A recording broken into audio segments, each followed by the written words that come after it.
Chapter 7. Marshall woke up earlier than the others. He was used to this because he would sometimes help Chase wake up the other pups in the morning. He looked over to his side and noticed that Everest was still soundly asleep. He was still shocked by the fact that she wanted him to sleep next to her.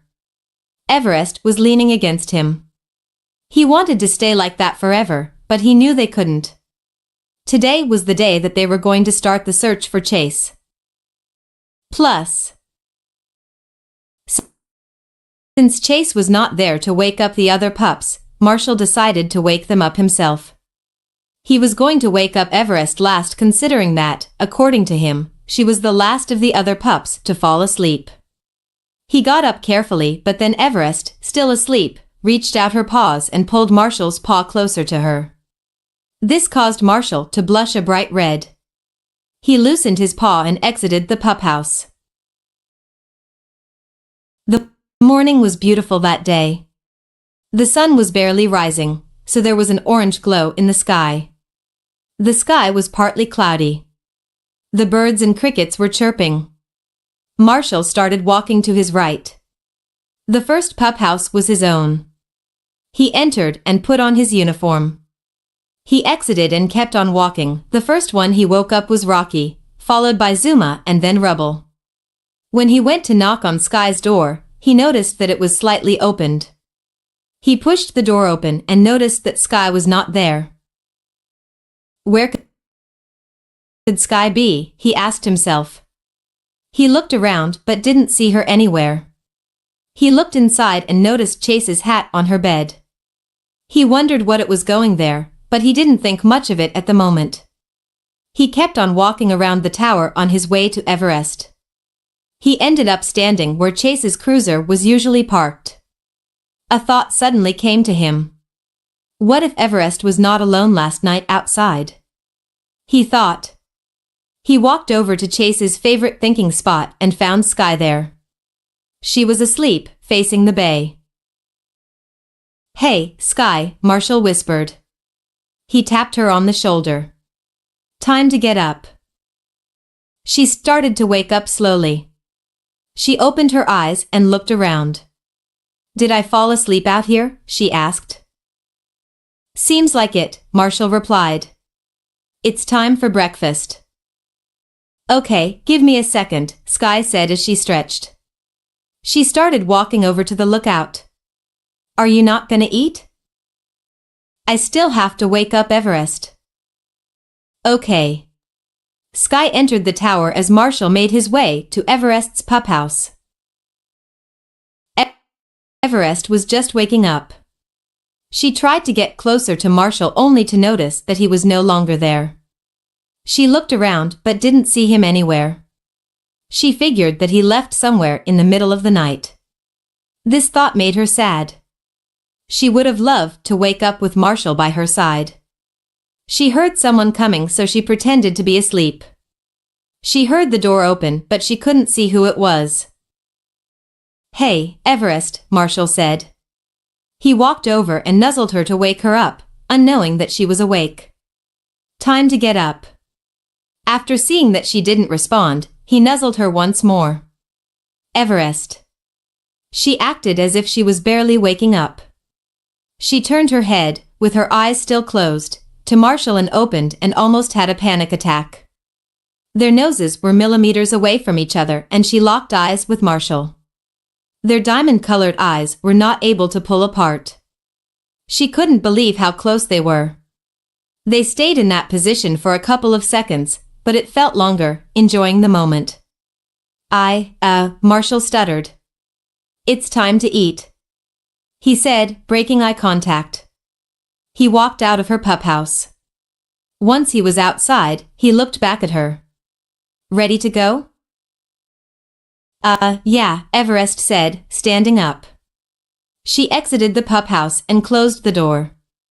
"Let's go." They went inside and started eating along with the others. Once the last of them was done, their pup tags lit up.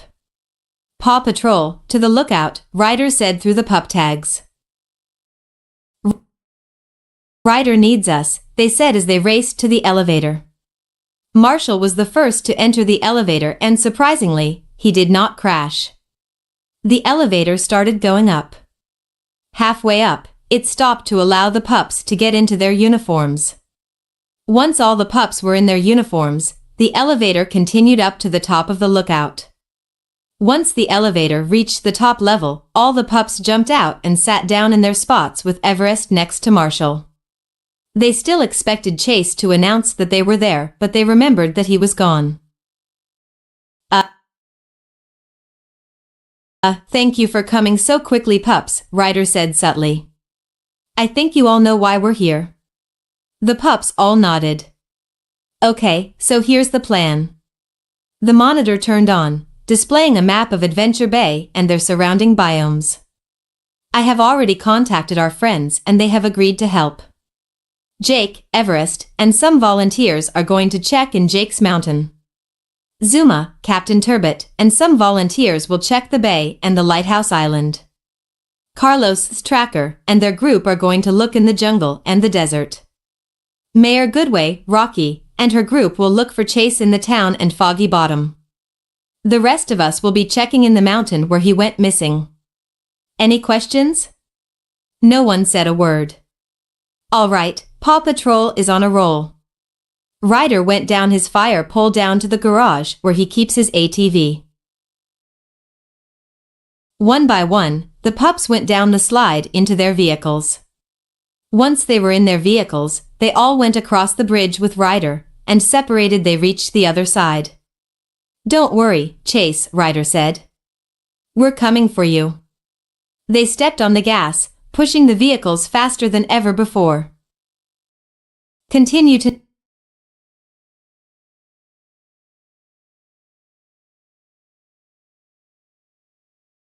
Chapter 8. As Chase wandered through the woods throughout the night, he was just lost in thought. He was thinking about Sky, Marshall, or anyone else from the team. He was thinking about the thieves. Despite them being the ones that made him get lost, that just motivated him more to stop them. He thought about where they could have gone to. He knew they went south. He remembered hearing about some abandoned cabins about 2 hours south of the town. They used to talk about getting them fixed up and use them as their very own cabins for trips. That could be their destination. It was far enough from town to not be detected. It was hidden in the woods. It was perfect to be used as a hidden base. Chase was determined to stop them and retrieve all the stolen artifacts. He wouldn't be able to live with himself if he didn't finish this mission. He kept on walking by the riverside until the river split in two. He didn't know which way to go. The stream on the left led to the forest while the other stream kept going forward between two mountains. The moon was on top of him, so he knew that it was already midnight. He has already been missing for 5 hours. The wind blew by, sending a chill down his spine. He also felt as if something, or someone, was watching him. He looked around but couldn't see anyone, so he shook off the feeling. He looked up and noticed that he was surrounded by 3 mountains that were separated by the river. I may be able to get a better view from the top of these mountains, he thought. He searched for something to help him get to the top. He looked behind and realized that he still had his pup pack. He palmed his forehead. Fortunately, it was his spy pack. He barked out his zip line and pointed upward. He chose the mountain he found easiest to climb, which was luckily the tallest, and shot out the line. The suction cup at the end of the line had attached itself to the side of the mountain. Chase used the suction cups on the bottom of his boots to climb the mountainside.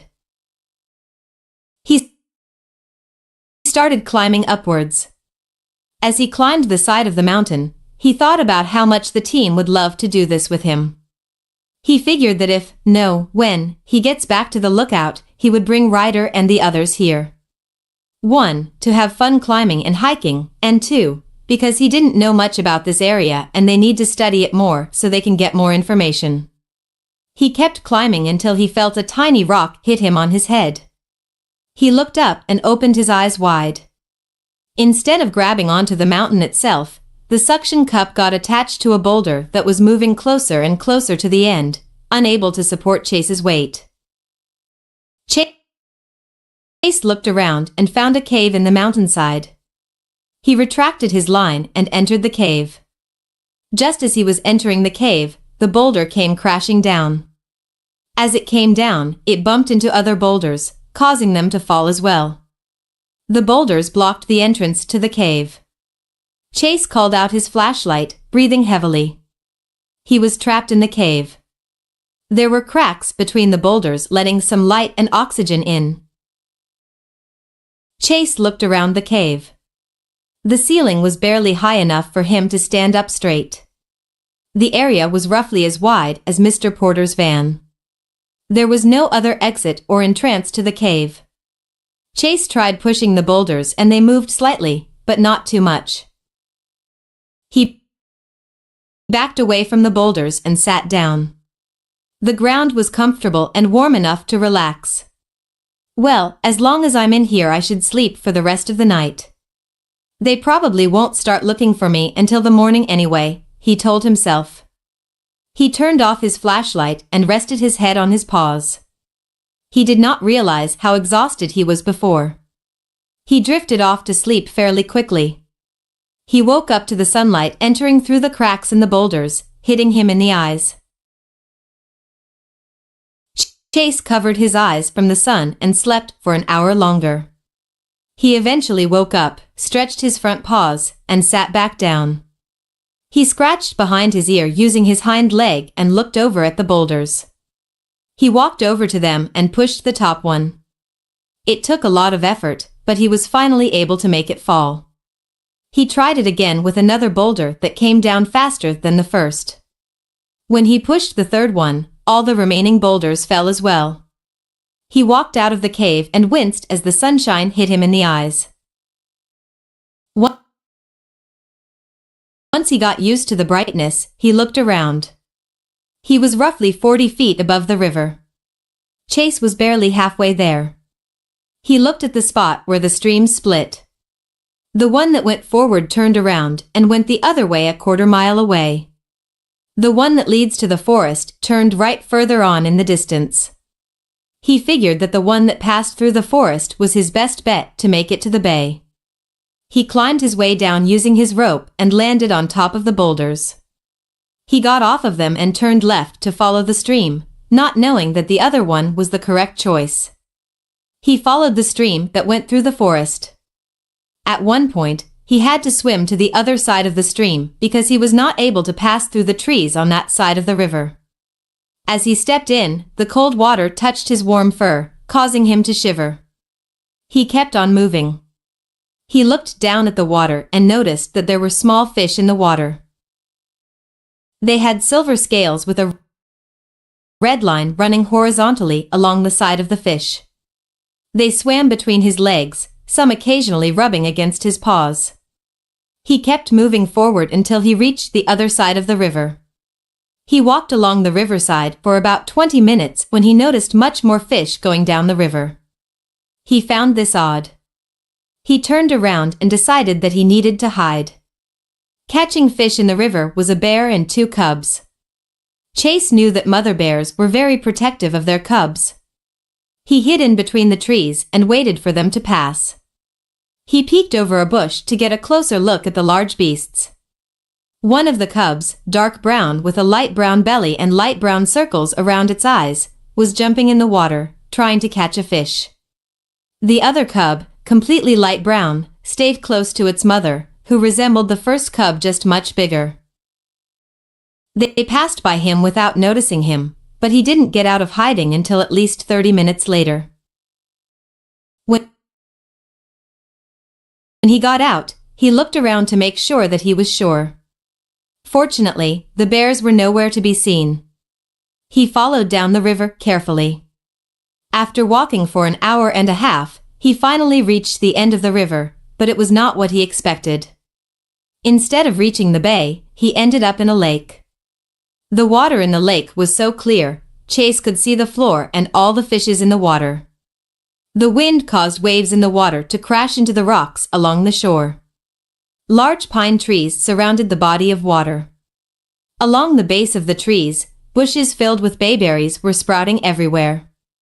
Deers, bunnies, a moose, the bear family, and many other animals enjoyed the lake and its surrounding vegetation. Birds of different sizes and colors flew in the air. Some occasionally dive into the water and catch their lunch. In the far corner, a waterfall landed in the lake from a cliff overseeing the lake. Chase was in awe. He had never seen such a beautiful lake. He wanted to bring the team, but at the same time, he didn't want this environment to be touched. He decided that he may tell Marshall or Sky, but not everyone. Chase looked around. He was now further away from the bay. He went down to the bushes and took some bayberries off of them and washed them in the lake to eat. He walked over to the waterfall and took a sip of the crystal clear water. It was the purest water he had ever drank. He took a couple more drinks from the water. He wiped the dripping water from his chin. He was sure that he didn't want this lake to be affected by civilization. It was way too beautiful for it. 2. Chase decided to stay there for a while, considering that the sun would go down in a couple of hours. He was somewhat exhausted and knew that it was unwise to walk around the woods at night. He relaxed along the shore, admiring the lake's beauty. As he sat there, he wondered what the others may be doing.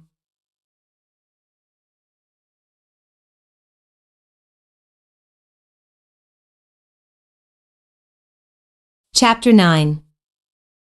Ryder, Marshall, Sky, and Rubble drove down the road. As they drove, they were watching the sun. It barely came up 2 hours ago, but they were still worried about the time. Sky was in her helicopter above the others. She turned her head left and right, looking for a sign, but sadly, she couldn't find one. But she wouldn't give up though. She kept searching. 10 minutes later, she noticed something coming in their direction. "Hey, Ryder," she said. "Something is heading in our direction further down the road." "Can you identify what it is?" he asked. Sky used her binoculars to zoom into the object. It's Chase's cop cruiser," she replied. "But no one is in it. And it's going backward. It must be placed on neutral," Ryder thought. He ordered Marshall and Rubble to get off the road. When they were off the road, Ryder pulled a rope out of a compartment on his ATV. He tied the rope to 2 trees on either side of the road. Once he was sure that it was secure, he got out of the way. A minute later, the cop cruiser came into view. Ryder didn't know if the rope was going to be strong enough to hold the cruiser, but fortunately, it was. The cruiser came in contact with the rope and halted to a stop. When it stopped, Ryder reached his hand into the vehicle and took it off neutral. Sky landed her helicopter close by and jumped out to meet up with Ryder and the others. "What do you think, Ryder?" Sky asked. "It must have occurred when it crashed with the cinder blocks," Ryder replied. He checked the front of the vehicle. There was a dent in the corner and the left light was shattered, but that was the only damage it had. Ryder called Rocky through his pup pad. "Rocky, we found Chase's cruiser, but it got damaged a bit. Can you come by and fix the damage?" Ryder asked. "You know I can," the mixed breed responded. 10 minutes later, Rocky pulled up in his green recycling truck and he got straight to work. He entered the back of his vehicle and pulled out a headlight. "Don't lose it, reuse it." "Okay, thanks." He looked over at the others. "Let's find out where it came from. If we find out where it came from, we will be able to find Chase faster." All of them, except Rocky, hopped into their vehicles and sped off down the road once again. They drove for roughly 20 minutes when they stopped. The road in front of them split in two, going around a mountain. The cruiser could have come from either road, Ryder thought aloud. Then let's split up, Marshall suggested. Ryder shook his head. We don't know a lot about these mountains. If something happens, the others won't be able to help. We have to stick together and stay close. Marshall sighed. Okay, but which road do we go down first? Ryder looked at the roads. Both had tracks that looked similar to the other, so he wouldn't be able to find out that way. He reached in his pocket and took out a coin. He flipped the coin and let it settle on the ground. It spun in the ground for a solid 5 seconds before it stopped. The coin was standing vertically on the ground, so Ryder had to flip the coin again. This time, the coin landed on tails. 1. Ryder extended his arm out towards the trail on his left. We go left, Ryder called out. They started going down the road, looking for any clues. They didn't find any, so they kept on going forward. The trail twisted and turned in multiple different ways, so they had to keep a moderately slow pace to make sure they didn't drive off the edge and to make sure they don't miss anything. An hour passed, then 2 hours with no luck. A third hour rolled around and they still didn't find any clues as to where he was. Ryder looked down the road, which stretched out for miles around the mountains and into the desert. He stopped and the others stopped as well. Let's get off here and see if we find him. After that, Rocky called Ryder and informed him that the cruiser was repaired. Ryder thanked him and told him to drive it up the mountain to them. A half hour later, Rocky appeared in Chase's cop cruiser, which has now turned into the spy cruiser. Thanks, Rocky, Ryder exclaimed as he approached the cruiser. You're welcome, Ryder, Rocky replied. Ryder ran up to the back part of the spy cruiser and pressed a button. When he did, a stand and a monitor appeared. On the top of the cruiser, an arm popped out holding a long cylinder. He pressed a green button that had a power sign on it. The drone shouts out and grew wings on either side and a propeller. The drone circled Ryder and the cruiser, waiting for orders. Ryder called the pups over. Which one of you wants to control the drone? He asked. Can I, Ryder? Marshall asked. Of course, Ryder replied. He backed away from the controls and Marshall got onto the stand in front of the monitor. Marshall had used the drone before and understood how the controls work. He also thought that it was fun to control the drone. He sent the drone off into the woods to search for its original owner. Okay, Marshall and Rubble will stay here while me and Rocky search from the ground and sky from above, Ryder explained. He and Rocky walked off into the woods. Sky entered her helicopter and took off. They searched for half an hour before reuniting back at the vehicles. Okay, so since we know that he is not here, we are going to search closer to Adventure Bay. We will be checking section by section. They searched and searched but to no avail. Rocky slipped on a rock and fell into a cold river. Ryder was stung by a bee, but he knew how to get the stinger off without injecting the poison into his arm. Sky, while searching near a cave, got surrounded by panicked bats before they moved on. Marshall slipped off the stand, and though he didn't get hurt, he accidentally pressed a button and set the drone into a bush. Time passed by quickly and the sun began to set. Let's return to the lookout, Ryder said. But we haven't found Chase yet? Sky exclaimed. I know, but as much as I hate it, we won't be able to help much in the dark. Can I search for a little while longer? Ryder noticed the plead in Sky's eyes. He understood that it meant a lot for her to find Chase. She wanted to find him as soon as possible and to make sure that is fine. Oh, okay, but only for 20 minutes, Ryder said. Rocky, Marshall, Rubble, let's go. As Ryder and the others drove back to the lookout, Sky got back in her helicopter. She looked down at her right. On her side was a dark blue police hat with a golden star on it. She grabbed Chase's hat and held it close. It still had his smell, and somehow, his aura. She felt secure and protected, the way she did when Chase was close. She remembered them playing in the park together, touching each other's nose in a game of tag. She smiled at the memory. She opened her eyes, put the hat on her lap, and took for the sky.